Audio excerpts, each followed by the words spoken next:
devant la vieille cabane, tenant fermement le vieux carnet laissé par son père, rempli de colère et de confusion. L'environnement autour de lui était désert, sans eau ni électricité, tandis que son frère Ilya vivait dans une grande maison luxueuse, menant une vie confortable. Jadem regarda le carnet et commença à lire les derniers mots de son père. « Si tu lis cette lettre, c'est que je ne suis plus là. Ne m'en veux pas, je sais que tu penses que j'ai préféré ton frère, mais ce n'est pas le cas. Quand j'étais jeune, mon père m'a aussi laissé une vache, juste une. Tout le monde se moquait de moi en disant que je mourrais dans la pauvreté, mais je n'ai pas abandonné. Chaque matin, je traitais la vache, je vendais le lait maison par maison, j'ai économisé et acheté une deuxième vache. C'est alors que la vie a commencé à s'améliorer. Mon père ne me punissait pas, il voulait que je suive le même chemin, que j'apprenne à apprécier chaque centime. Toi aussi, tu peux y arriver, comme je l'ai fait autrefois. » Jadem termina de lire la lettre de son père,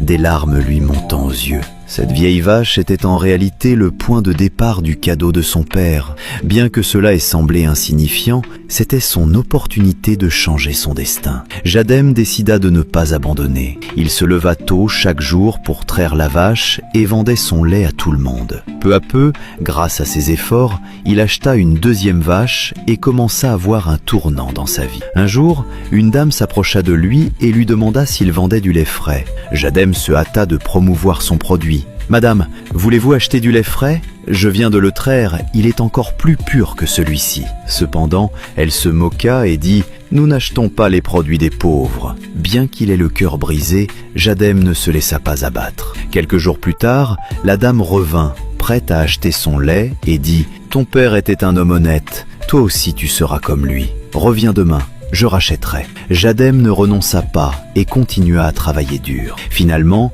il transforma la vache que son père lui avait laissée en 2, puis en 10, puis en centaines. Aujourd'hui, il possède plus de 2000 vaches et son entreprise prospère. Il comprit enfin l'intention de son père. Ce n'était pas seulement de lui donner une vache, mais de lui apprendre à persévérer et à travailler dur. Un jour, Jadem rencontra son frère Ilya. Ilya, le voyant bien habillé, lui demanda en souriant « Comment as-tu pu t'offrir un pick-up ? Papa ne t'a rien laissé, juste une vieille vache ?» Jadem sourit et répondit « Cette vieille vache est devenue 2, puis 10, puis 100. Aujourd'hui, j'ai plus de 2000 vaches. Dieu ne dort jamais, celui qui travaille dur sera béni. Ce qui vient facilement peut être perdu facilement, mais ce que l'on gagne par le travail, personne ne peut nous l'enlever. » Jadem regarda le pick-up avec confiance, son cœur calme et déterminé. « Si tu crois en ces mots,